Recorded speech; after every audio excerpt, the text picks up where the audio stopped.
thank you all for being here. And just wonder what we should talk about tonight.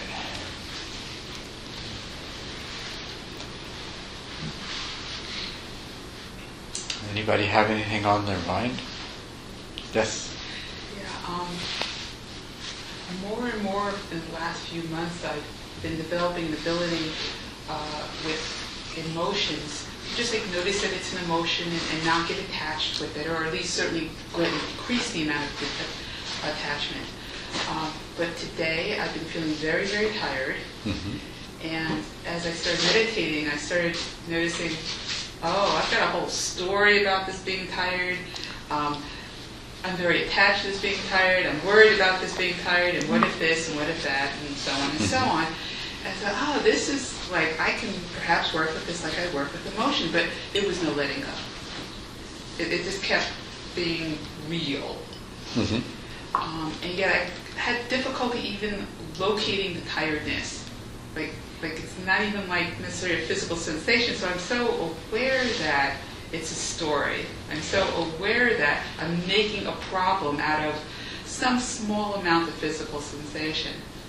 Have you got any words of wisdom about releasing the physical stuff? Well, so it's physical tiredness that you're talking about? Physical tiredness. And you can feel it in your body? Well, I can feel it, but I think mostly it's the whole big story. Mm-hmm. There's a certain little bit of slowness and dullness, but I think mostly it's a story. Right. Mostly it's what if this, and I'm going to have to deal with that, and So I don't buy it now, and yet I can feel like I'm not releasing from it either. Yeah. Well, so that's wonderful that you can see how there's a little bit of feeling in your body, and your mind makes up all this story about it. It's really great just to see how that works. Yeah, to become aware of it. Yeah, I mean, all day it's been real. Right.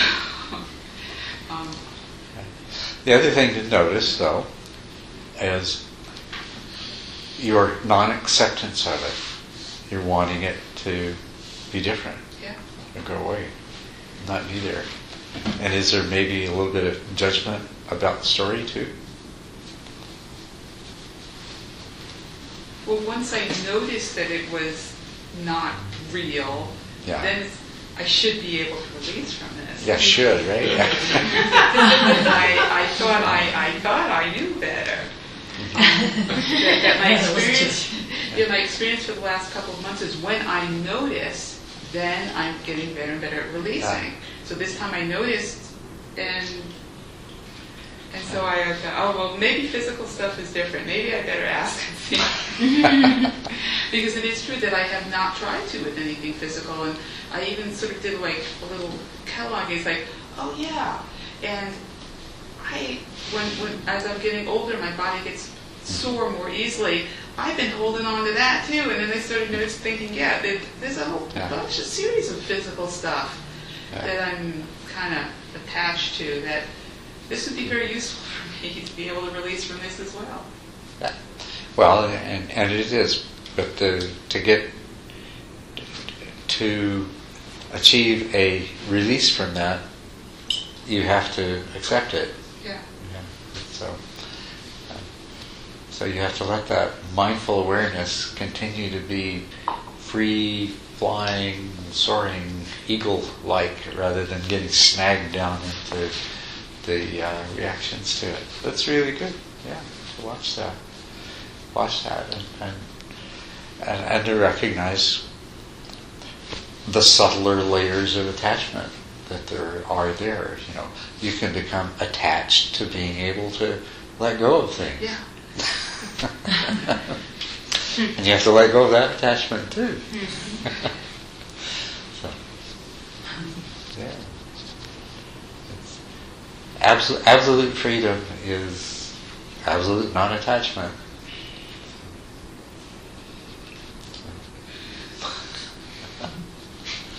Yeah. Well, I hope I can make sense out of what I'm going to ask you. I'm reading Philip Moffat's book, Dancing with Life. And What's the name of it? Dancing with Life. Dancing with Life. Yeah, it's good. As far as I'm concerned, it's a fantastic book. Very provocative and challenging. But when he's talking about the second noble truth, I mean, I'm condensing things about 1,000 times, but he's talking about any desire that you, well, some desires can be okay, but any desire that is really a strong desire, and you want this, and you need this, and you plan this, and you want it to be this way, that the whole story is giving up that whole process. And then he talks about find something in your life right now that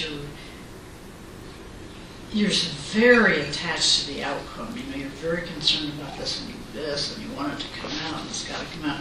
And to try to give all that up,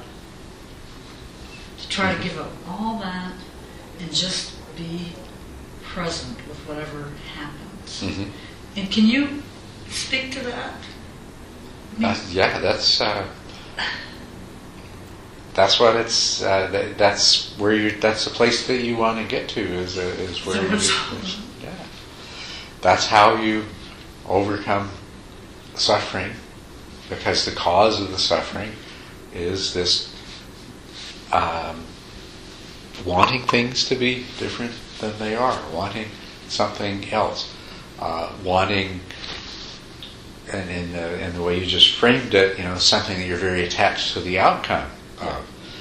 We look to the future and we see the outcome. We look forward to this wonderful dinner that you're going to have. Right? Oh, is that? And then you discover that it all got burned up. So, and then your reaction to it is that this is terrible disappointment and loss and frustration and I should have done this or that or whatever else, But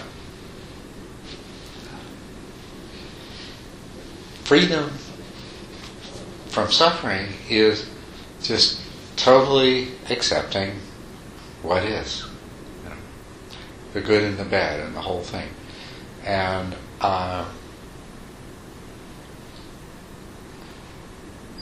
while it's true that some of the outcome may not have been what you foresaw, it is what it is.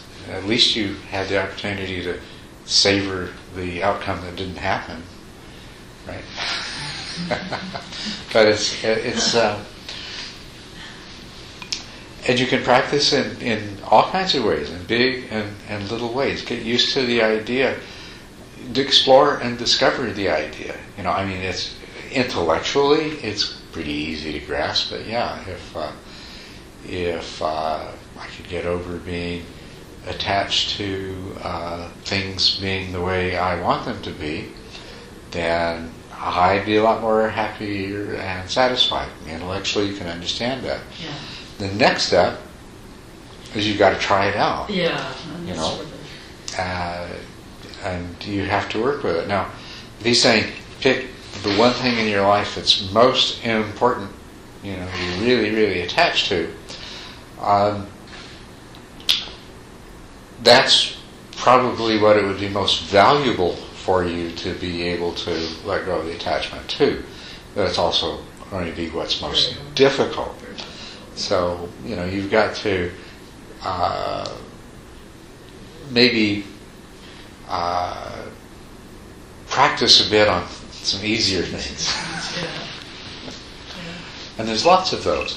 If you part of practicing mindfulness in your daily life, and you know this quite well, part of practicing daily mindfulness in your daily life is just recognizing all those dozens or hundreds or sometimes even thousands of little attachments that we have to this or that, and observing the mental reaction to these. See the mind reaction, and then recognizing that, oh, I'm experiencing unhappiness just because of the attachment that I have.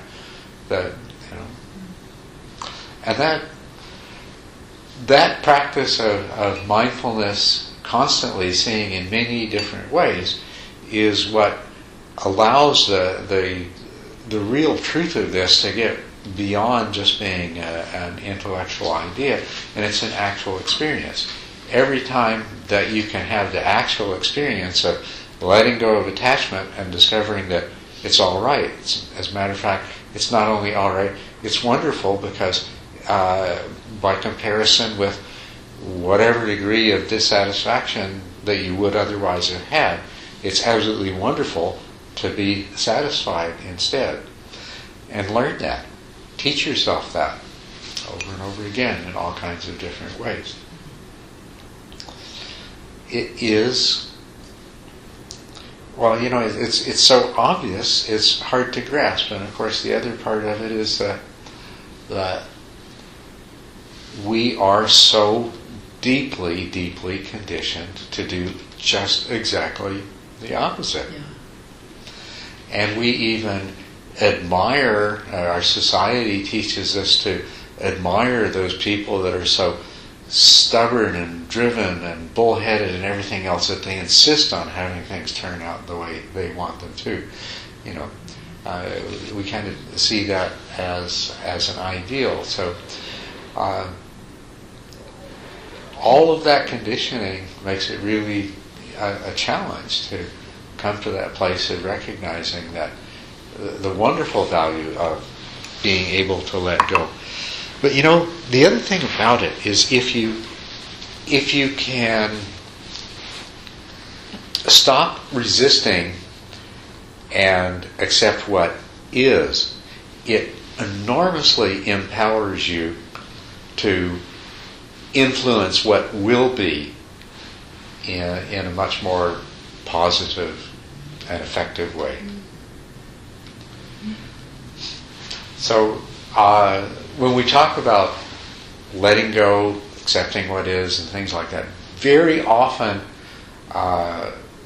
what people will begin to wonder is, well, does that mean that I no longer try to make any changes, or I don't care what happens, or but it doesn't mean that at all. No. Not at all. Accepting what is in the moment is actually doing the only sensible and intelligent thing possible, because you can't change what is. You can only change what will be, or influence what will be. But what already is, it's absolutely pointless to resist it and struggle against it. And the only effect that it has is that it ties your mind in knots and generates negative emotions, and all of that gets in the way of doing something positive and constructive to change the direction of things. So being able to accept actually empowers you in terms of being able to redirect things as far as what's likely to happen in the future. That's one outcome of it. Another outcome of it is that by coming to that place of acceptance, it changes the way you react to all kinds of different things, circumstances, people, everything else.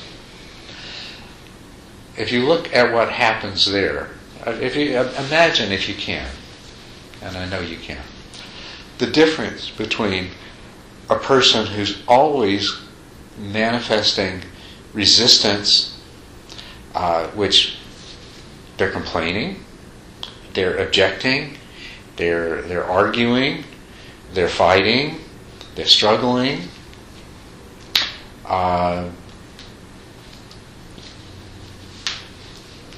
You can picture that kind of person, right?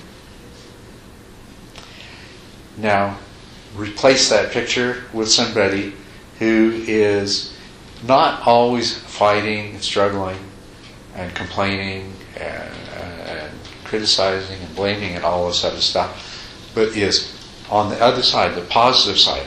Okay, what can we do about it? Where can we go from here? What's the next step? Okay, this is the way it is. And how would you react to a person like that? Whatever it's in your power to give or do or influence that impacts that person, how, depending on whether they are in the first case or in the second case, how is it going to influence what you do in all kinds of ways, right? Mm-hmm. And so with everyone else, and so in every kind of situation. Mm-hmm. So it has the power to change all of the circumstances and conditions that a person finds themselves in. If you can come to the place of ceasing to feed your own suffering in the moment through craving, desire for it to be different than it is, and struggling against it, then it changes the conditions that you find yourself in the future. It even reduces the need to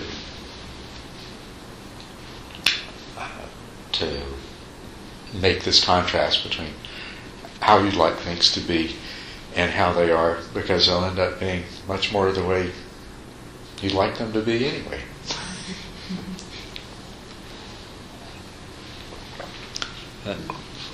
But yeah, what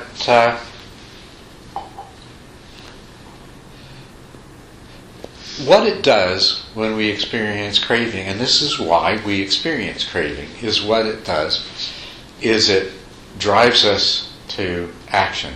But it does it in such an incredibly crude way. You know? We're human beings. We're not some primitive organism that the only hope it has of acting in ways that are going to be beneficial to it is to be driven by desire and aversion, and be driven by craving in its different forms. We're human beings. We have intelligence. We can cultivate that intelligence, and so that we acquire wisdom. In the process, we don't lose the ability to recognize what's good and what's bad, what's wholesome and what's unwholesome, what's beneficial and what's not beneficial. We see it just as clearly as ever. But instead of being driven by a very crude emotional reaction, we can act with wisdom and reason, tempered by compassion and loving kindness, respect for other people, and all these other things. So this is ultimately where the ability to overcome craving brings you to. And I love to imagine how it might transform the world if we had enough people that were coming from this kind of place. No matter what, life is going to present you with all kinds of difficult situations. Loss, illness, disease. You know, there's just, it's the nature of things. Things are unsatisfactory in the sense that no matter how they really are, we can always imagine some way that we would want them to be better. Even if we've got a lot, we want more. But most of the time it's not even the situation if we got a lot and the problem is that we want more. It's that we don't have any, or we've got something that really hurts, or those other kinds of things. So that's the way life is. That's the reality. That's in these bodies and in this world. That's the situation that we're always going to be in. It is by its very nature unsatisfactory, and it's constantly changing. And there's just no point in generating some idea of how we want things to be and then causing ourselves to suffer when they don't turn out that way, or becoming attached to the way things are and suffering when it changes, because it's always going to change and it's never going to turn out quite the way that we would like it to. So that's the reality. So if you come from just that truth, that that's the way it is, then the question is, well, what can I do about it? Because you can't change the world, you can't change the universe. What you can change is the way that you react and respond to it.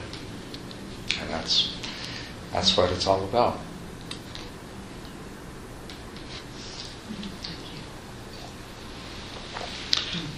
The interesting thing about the process is that you can practice doing that, and you can learn, and you can modify your behavior patterns, your own conditioning, and that's a very important thing to do. It's a very wonderful thing to do, to work on yourself, to perfect yourself.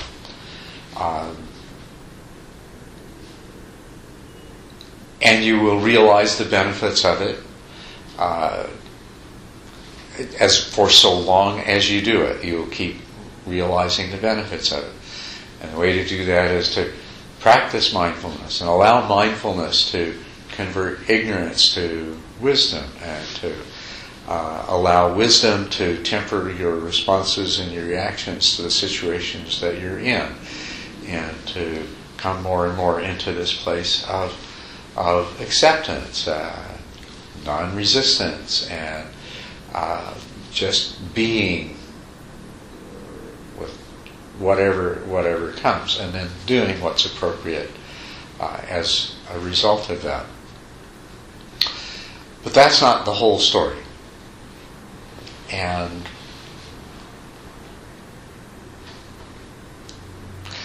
it's a good thing because the changes that you make in yourself in this way is you're taking a mind that can be conditioned, can be trained, and it has been conditioned and trained in one way. And then you're recognizing that, and so you're doing things that will change that conditioning, and you recondition your mind in the future. But your mind remains an entity that is subject to conditioning. And the positive conditioning you are creating can become overwhelmed by circumstances. I mean, if you're lucky, overwhelming circumstances will always stay, a step behind the positive conditioning of the mind. But there's always that risk that tomorrow something's going to come up that just overwhelms all this good, wonderful conditioning that you've been able to do for your mind. So, and also it's subject to the conditioning going the other way too. If you stop practicing this mindfulness and directing your responses, there's a huge backlog of old conditioning there, and it will start to manifest, and it starts reasserting itself. And of course, every time you allow it to reassert itself, your highly conditionable mind is now starting to be reconditioned in the negative way again, right? One way we could put this is that you start out with a whole lot of karma that's not so good, and you can make some good karma, and that will improve things. But you can never tell when some of the old bad karma is going to catch up with you, right? It's still there. And not only that, no matter how much new good karma you make, it wears out too, right? So that's why, although this is very, very important, the other really important thing to do is to get to the root of it. Get to the root of the craving. You know, why? Again, this goes to the question. It goes beyond just the fact that, yeah, we're driven by craving, and yeah, we do this, and yeah, we create our own suffering this way. But why? Where does it come from? What can we do about it in a more profound sense? And that's really, in terms of the Buddhist teaching, that's really what the fourth truth is about. It is about the path to permanent eradication of suffering. Complete liberation is the permanent eradication of its cause, which is craving. And that's what the Eightfold Path is about. So an important part of the Eightfold Path is creating good karma, conditioning your mind in a positive way, diminishing the amount of suffering and unhappiness that you experience in the world through recognizing and being mindful of these reactions. And that's really true. But and very valuable, and it's part of the Eightfold Path. But what it's doing is getting you ready to go to the deeper level and recognize that all of this craving is based on a more profound set of illusions. I mean, if you look at the resistance to what is in the present moment, there's so many illusions in that. And right at the heart of them, it's this me that is experiencing this me that wants things different. And there is a separation there. And that's what self is. The word self has no meaning at all, except in contrast to its opposite, which is everything that's not self. And so, what is being split into two parts. And one part is the self, and then there's everything else. Right? And then everything's being interpreted in terms of whether, to what degree is everything else serving the needs of the separate self. And that's where we come from. That's, But we feel, but the self, it takes a little work to come to understand what the real nature is of what's going on. It doesn't just come from thinking about it a little bit. We have to go deeper and see that. But if you can begin to recognize that as being the problem and start working with that more directly, then you can uproot craving and the causes of suffering in a way that doesn't seem to be subject to being overwhelmed, and the conditioning doesn't seem to be subject to going the other way.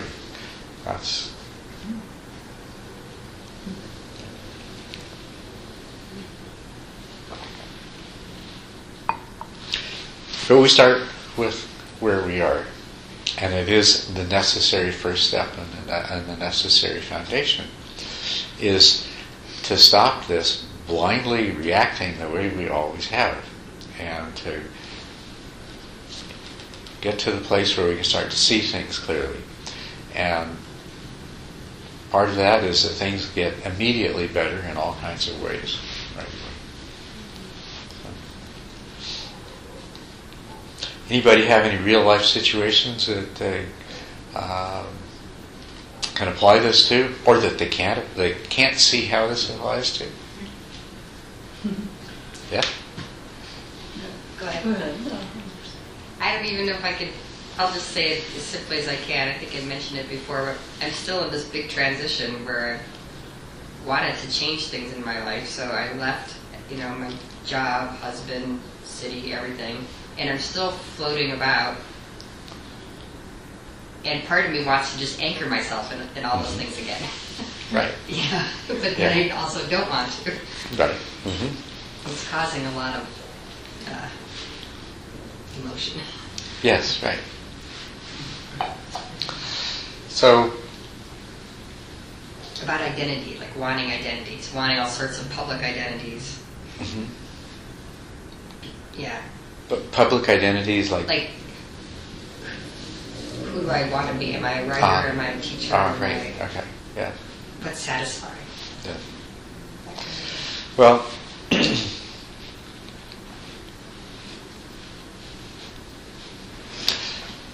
this is something that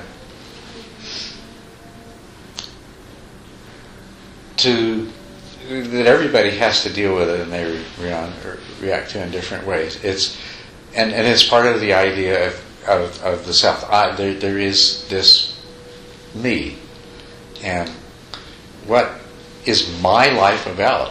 Who am I? What am I going to do? Right? That's really what you're talking about. Yeah, and there's also money involved. Like, how am I going to pay? Yeah, well, that has that dimension too. How am I going to pay my bills? And of course, there's a whole idea of what level of bills do you aspire to. There's some people who are down to their last couple of million and they're absolutely miserable. And then there's others who only have a quarter, but they feel like they're still in pretty good shape. So, but it's what are these? Are ideas, are they not? An idea of who am I? What kind of a person am I? I mean, that's a story. So what you're telling me is you're going around telling yourself the story of who you are and writing the story of who you are, spending a lot of time writing the story of who you think you should be, perhaps finding out that, well, there's several different versions and some of them are totally incompatible with each other. I should be a happy wife. No, I should be a free person who lives her life the way she wants to. And all kinds of other conflicts. I should be a writer. No, I should have food to eat. A lot of conflicts there, right? So, these are all thoughts and ideas, and if you, to the degree that you let yourself believe in them, they can make you pretty miserable, right? Creates a lot of conflict. Now, what you really are is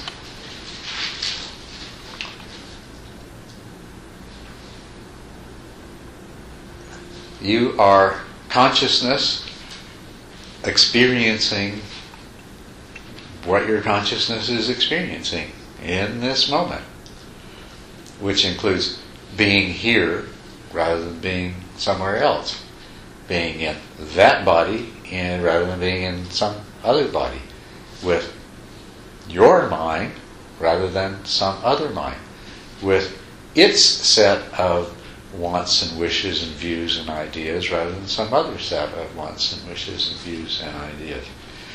But what you are is the experience of that in the moment. The content of that experience. The content of that experience is the particular set of ideas and inclinations in your mind, and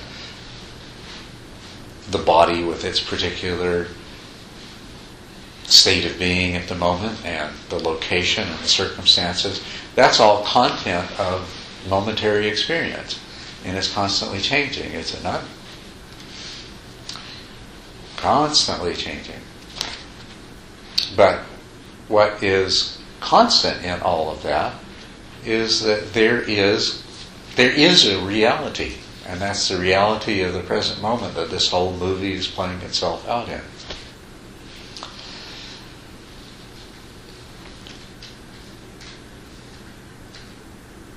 And to the degree that there are things that you would like to be different in that, the starting point is to accept what is in the present moment.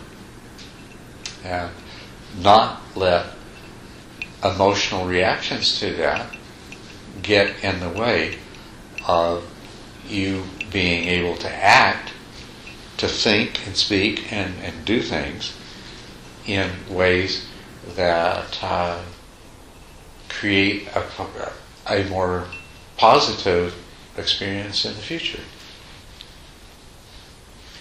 What about those moments when nothing seems appealing and you can't get off the couch? Nothing seems appealing and you can't get off the couch.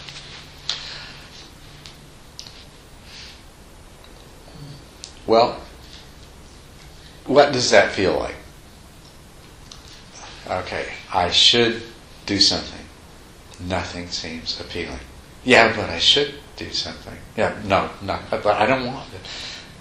I need to get off the couch. I don't want to get off the couch. Kind of like, what's the purpose or what's the use of doing anything? Negative thing. So, in those moments, out of the totality of what makes you up, you've got 2 or 3 things doing a little dance with each other, and they've totally stolen the stage, and they're not letting anything else happen while they do this dance with each other. What enables these things to do that? Any idea? Deep attachment. Yeah, you have. So, like you empower these different, call them voices in your mind, the different dancers in the drama that is unfolding in the moment. You empower them by identifying with them. This comes from that. I mean, all of these things are I should, I shouldn't, I this, I that.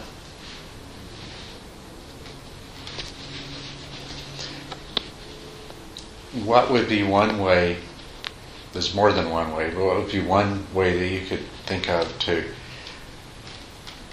put an end to the melodrama that's all based on I should, I shouldn't, I want, I don't want, I this, I that? To just do it without thinking, to do something. Well, as a matter of fact, that is very good.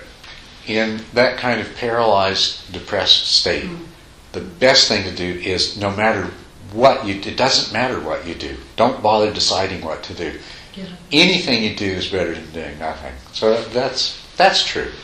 But there's something even more powerful than that. And that's to get out of the I. You know, if you're going to do something, how about do something for somebody else? You know? Do something for somebody else.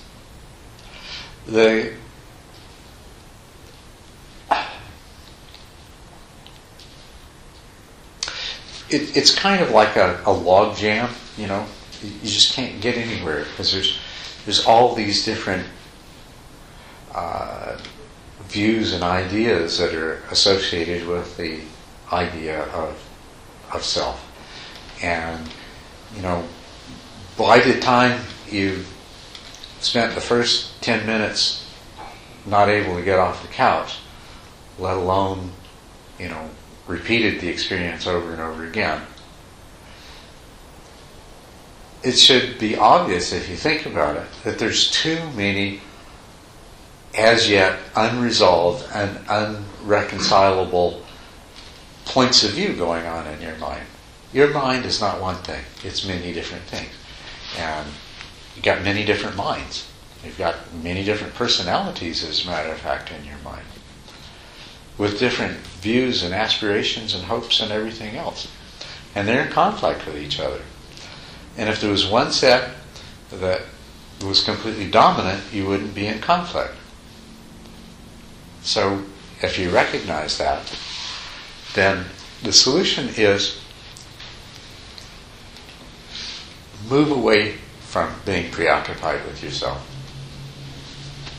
Have you tried that, or experienced that? That maybe you can reflect without intentionally. Have you reflected where you've been able to get away from your problem somewhat when somehow your attention went towards someone or something else other than yourself?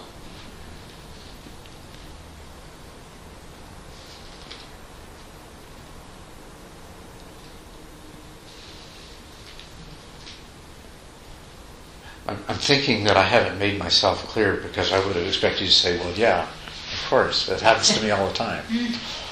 But yeah, I guess I'm probably thinking too hard or trying to. Yeah. But it's really it's part of our nature as human beings that if something comes along where we can do something for someone else, we can care about somebody else, we can become involved with somebody else's problems, or helping somebody else to achieve their satisfaction, relieving somebody else's suffering, or helping somebody else to find happiness, that all that stuff about our own needs and desires and suffering and happiness, just, at least for the time being, becomes a whole lot less relevant. It kind of it gives you a way to get out of it. Yeah, it's energizing. It's like I do a lot of volunteer work and Yeah. like with refugees, and I feel very happy and light afterward. Yeah. So, there you go. So that's what I was talking about. Yeah, the total opposite of the feeling stuck. So a good start is to just try to turn outward more to others, just to relieve yourself of this internal conflict of these different aspects of your own mind that are each trying to dominate the other and leaving you sort of locked up and not sure where to go. I think that's been a problem with me my whole life, that nothing ever dominates. It's always all these conflicting voices, and it seems like everyone else I know, something dominates. Yeah. They just follow that. Mm-hmm. Yes, I know what you mean. I do. Yeah.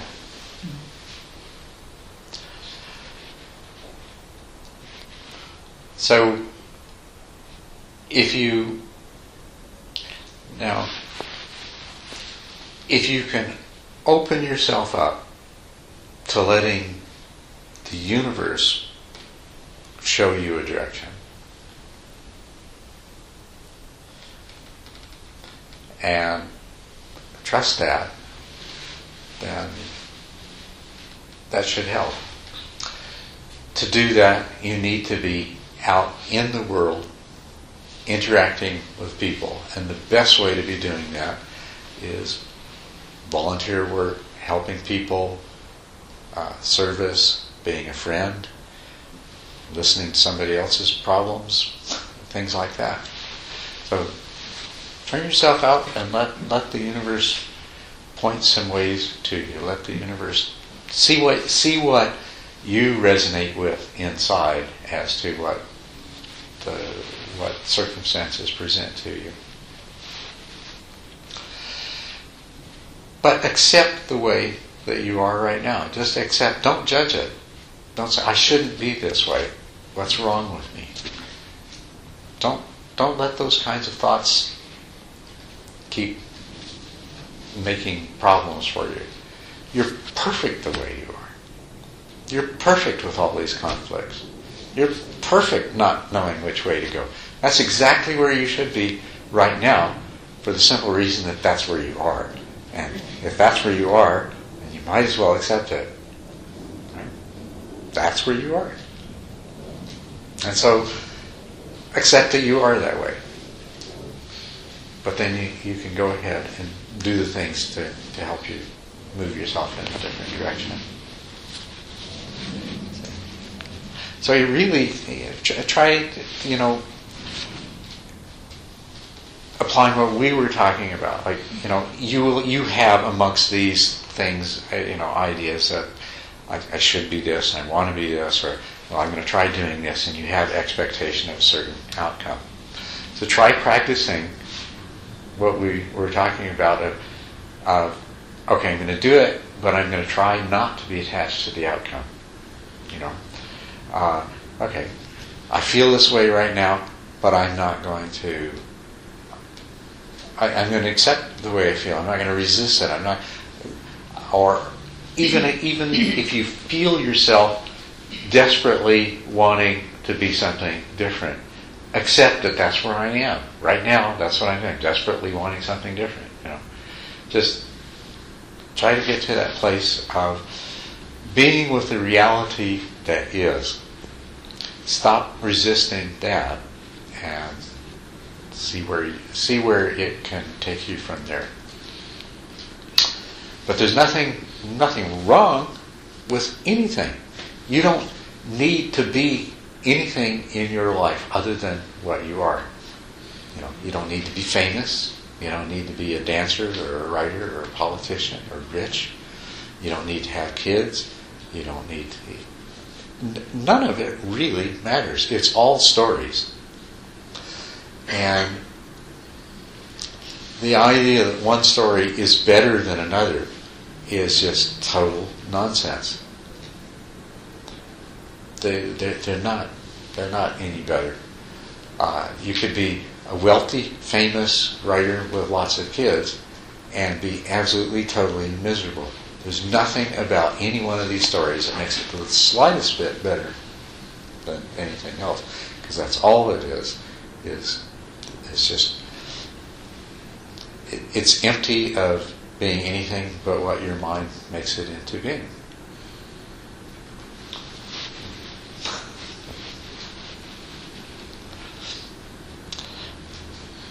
And it can go all kinds of different ways, and that's all right. You could die tomorrow. That's all right. I know. Okay, so it probably doesn't seem that way to you.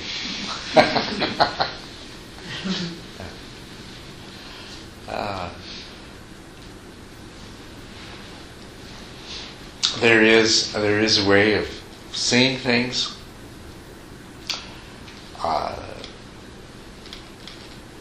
Seeing things as they really are, which is it's just the way they really are, and seeing yourself as what it really is, which is just one of those things that make up things the way they really are, and discovering that it's all absolutely perfect. And so then instead of complaining about the choreography, you just join in the dance. And if your part of the script has you doing some things that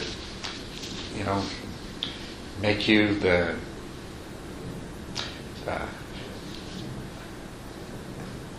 not the most glorious looking person on the stage, so what? That's your part of it.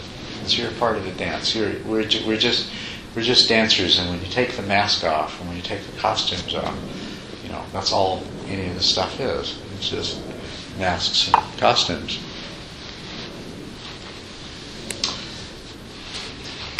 When you accept what is in the present moment,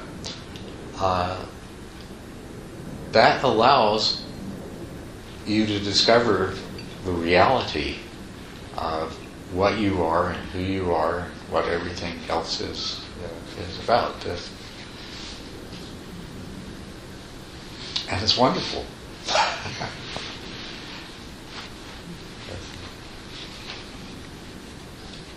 Go for it.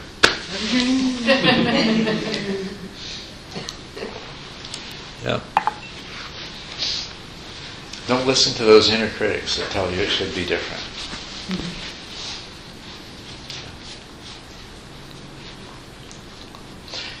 Anybody else have a real life situation and I'm not sure how this all applies to? Well, let me tell you about this morning. And I think this is a little more manageable in terms of the points that you're talking about. And of course, it's a long story, but I have these two really very active dogs, and they play into the story. But here's what happened this morning. Well, I've been orienting towards, okay, I want to really control my mornings, and by the afternoon, okay, that's fine. I'll go out, I'll do this, I'll do that. But I want my mornings to be just the way I want them to be. Well, of course, there's the problem right there. But I have this whole plan, and I don't need to elaborate on it necessarily, but, it involves this, and take care of the dogs, going for a walk, and then meditating, and then, showering, and this and that. But I want it to flow that way, even if I have to, say to people, leave me alone, this is what I want to do.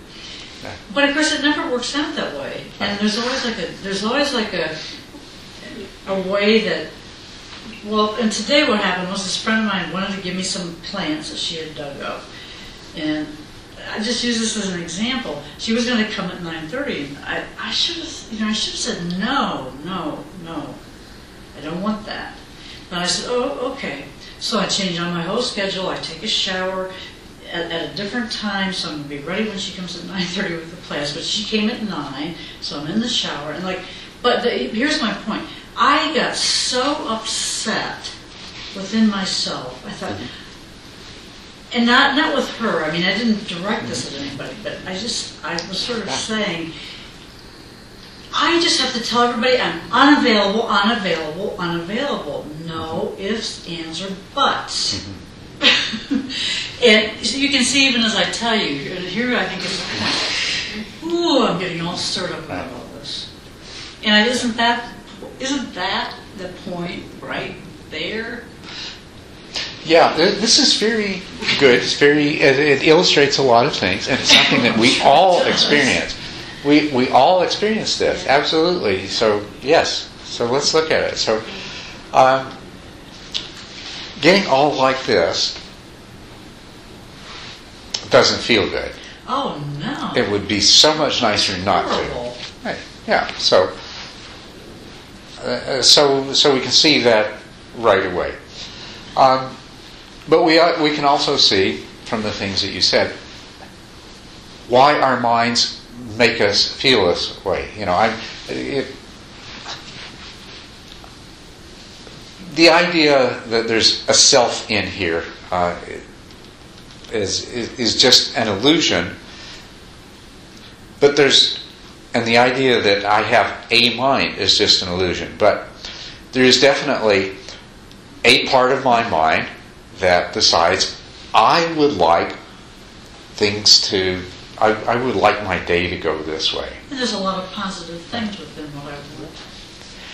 And so that part of your mind, sort of like the executive board, announcing to, says, all right, crew, this is the way we want things to go. And there's some other part of your mind whose job is to let everybody know when things aren't going the way they're supposed to. Right?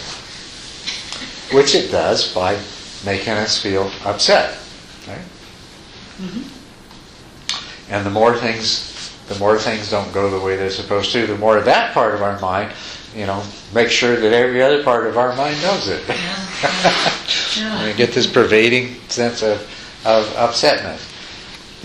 And then but there's some part of your mind, for whatever its reasons,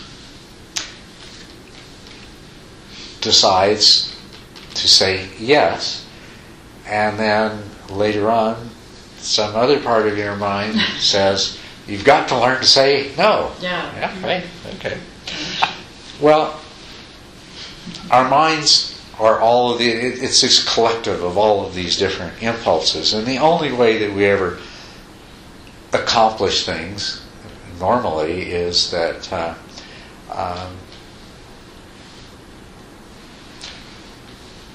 we got to retrain the different parts of our mind so that things do turn out. So that sometimes that involves getting that really nice, friendly part of your mind that hates to say no to say no sometimes. Mm-hmm. And part of the mechanism by which we do that normally is just making our whole collective mind self feel bad for a while. But we don't have to do it that way. We don't really have to do it that way. The first step is just to recognize what's going on. Oh, look at all this stuff going on and the way I'm reacting to it. And as soon as you realize that, you can let go of it and you don't feel so bad about it. That doesn't mean that you don't think to yourself, okay, next time this happens, I have to handle it differently. Uh-huh. And it doesn't mean that you can't succeed in handling it differently. Mm-hmm. But, it does mean that you don't have to spoil your whole experience of the whole day. My day, as a matter of fact, today was one of those days. I have days when I get out of bed and I've noticed pretty soon things are just not going to, I don't know what's going to happen. Things are not going to go the way I want them to or expect them to. Mm-hmm. And one thing after another, everything will, I'm planning to do this and I see what time it is and realize that's not going to happen. Mm-hmm. And all kinds of interesting things happened today, didn't they? I left home a couple of hours earlier than we usually do because we had appointments for a massage because I have this sore shoulder and it was going to make it feel so much better and everything. And, it turned out that somehow or another the massage therapist thought the appointment was a different time than we did, so it didn't happen. Mm-hmm. That's a bunch of things like that have happened today. But you don't have to be miserable and upset about it. There's a tendency for us to. But if you can remember to be present, be mindful, watch what's happening. As soon as you watch what's happening, it gets really easy to let go of your attachment and just say, okay. And then you might even be able to start to say, what's the positive side to this? Because there is one. There's always one, for the simple reason that whatever is happening is what your mind makes it to be anyway. And so, your mind can make this situation into be a very negative one. But your mind is equally capable of finding a way to make it into a positive situation. And so it's just the only difference between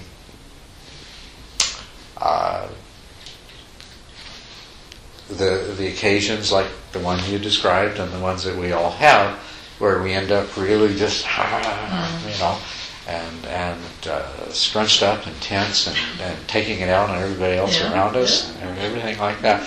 The only difference between that and sort of flowing with it and saying, okay, just next time I have to do things different, but okay, this is where we're going now. The only difference, investing a lot of upset in it. Yeah, you invest a lot. Yeah.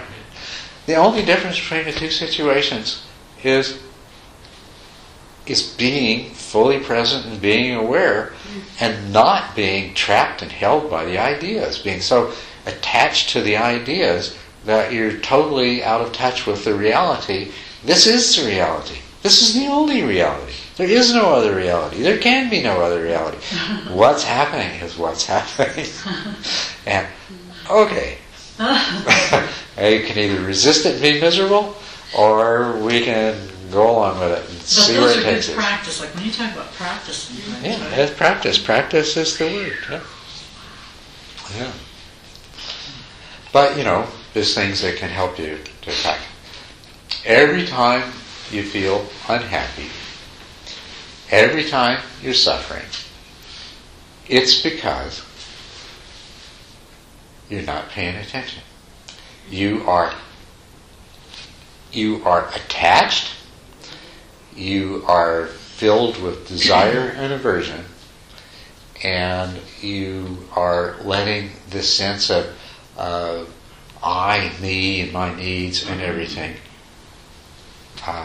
dominate what's going on in your mind.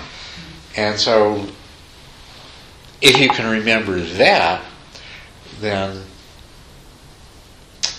you can start to regard feeling upset, irritable, unhappy as it's good. It's a reminder. You just need to, okay, I'm feeling unhappy. That's a reminder that I need to remember the things, the truths that I know, the things that I really know. And I know that the only way that I can feel unhappy right now is that desire and aversion, and driven by the sense of I need my, is creating a whole story that is making me unhappy. And then you can look to see what's really happening. And right away you'll feel at least a little bit better. It's a challenge, but no, I mean, it's... And also, sometimes you're miserable. Well, but the solution is you accept being miserable. Say, I guess I'm going to have to be happy being unhappy. Because that's what's happening right now. Don't fight it.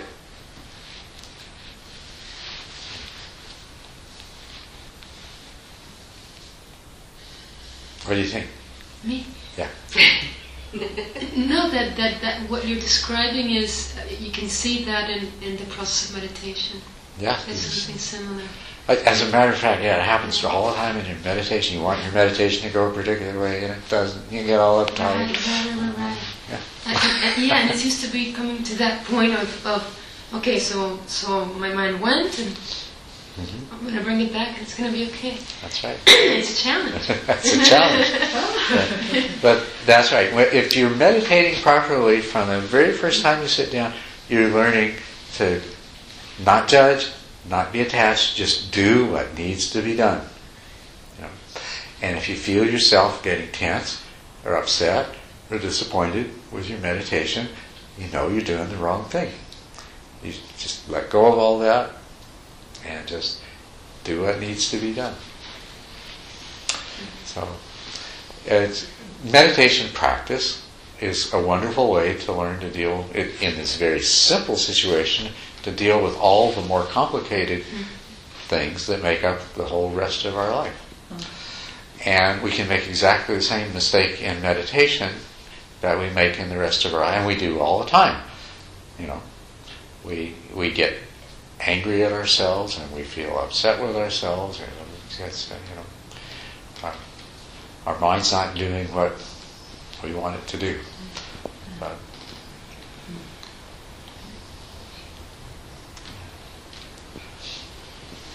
any more real life situations that we can talk about? I like this approach. Get down to the nitty gritty. How does this work in the real world? Well, that upset is so, well, I didn't say debilitating, that's an exaggeration, but that upset about things not going the way that you want them to. Yeah. It's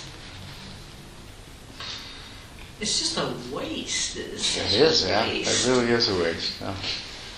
But also at the same time, it's so ingrained. It's so what? It's so ingrained. It is, yeah. Oh. Right. It's just maybe a simple situation, but a major challenge to not waste all that energy. Yeah. It's good to... So you imagine something, and you say, this will make me happy. And then when it doesn't turn out that way, then you get all upset and unhappy, and the whole point of the project from the beginning was to make yourself happy.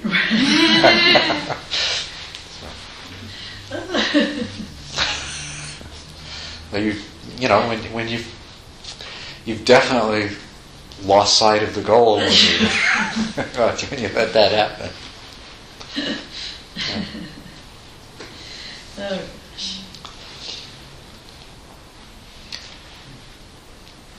Yes, we are afflicted with all of these innate tendencies, which they make us as human beings behave in certain ways, which are not. They're really not conducive to our happiness and our well-being. But as human beings, we have the capacity to see and understand that. And we need that. Because we, as human beings, we seem to have the ability to find far more ways of making ourselves unhappy than other kinds of creatures do. I mean, your dog or your cat can't even approach your capacity for making you unhappy. So it's a good thing that you also have the ability to cultivate the kind of wisdom that can pull you out of that and get beyond that. So.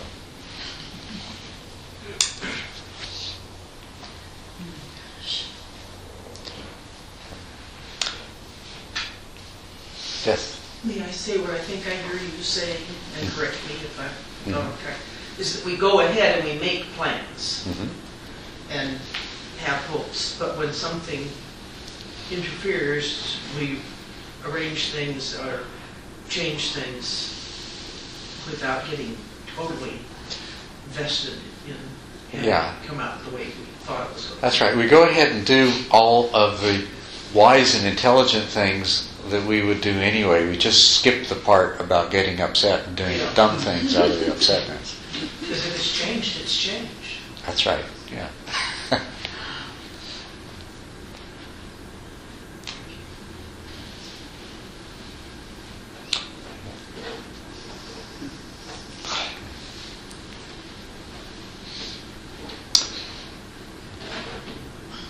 Anything else? Anybody? Yes? When I'm attached, I'm suffering. But is all suffering based in attachment? Is there any suffering that's not related to attachment?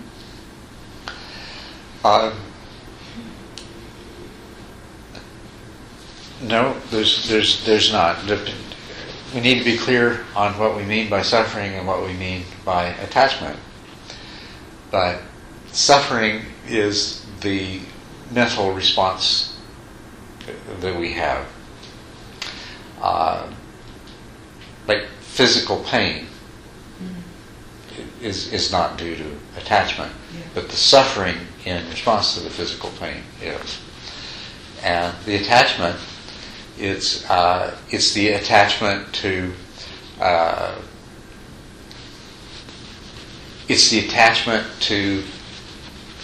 things and states that cannot be sustained and will change, or it's attachment to that which does not exist in the moment that we want to exist in the moment, or it's attachment to to ideas and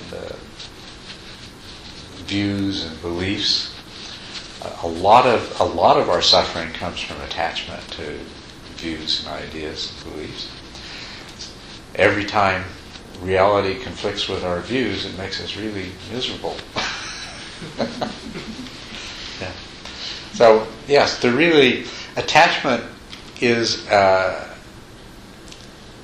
an essential component of the suffering that we experience. Non-attachment, it's like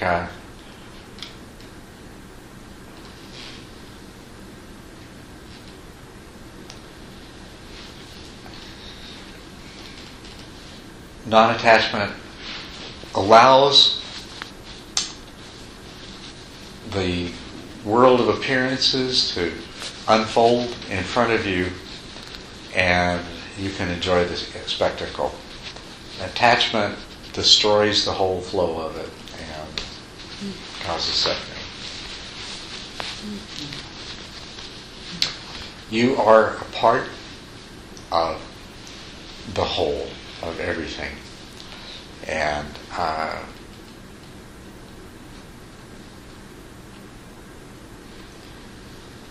through your conscious awareness, that whole is experienced moment by moment. And that is a wonderful, that is a wonder that's indescribable in itself. When you stop being attached to yourself and you become a part of the whole, then you become free. And when you function as just purely the experiencer of the whole from the vantage point that you are, then there's no problem. There's no problem at all. There's no suffering. There's nothing to regret or complain about.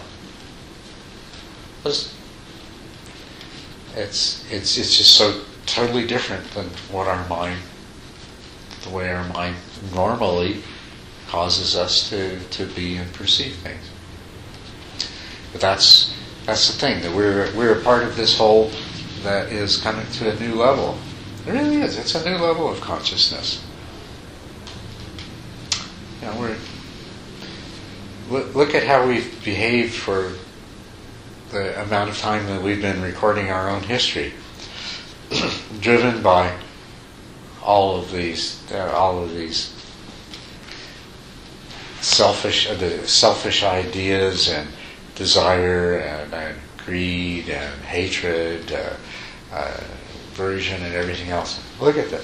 It's time we move to a new level of consciousness. It's time we recognize what was really going on the whole time and brought ourselves to a new level, both individually and collectively.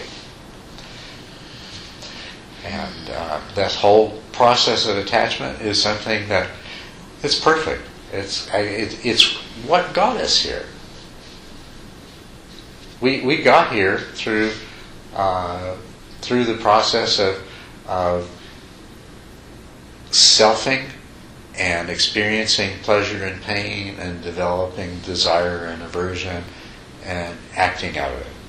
You know, so we're not little things, swimming around, little worms swimming around in some primeval ocean anymore. We have this consciousness and we have these minds. So we've come, and what got us here was desire and aversion and all that other kind of stuff. But we're ready to move on. We don't need to stop there. We don't. We're part of the whole, and we've come a long way, but we've got a long way to go. And it's wonderful from the perspective of each of us as individuals, but also as soon as we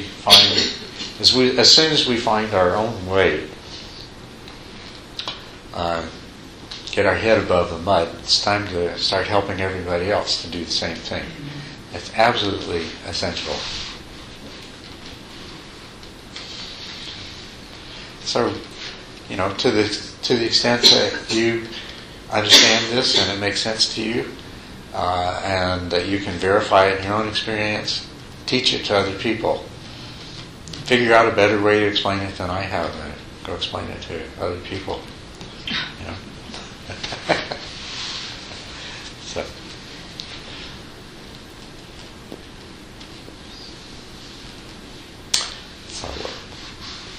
that's probably enough for tonight.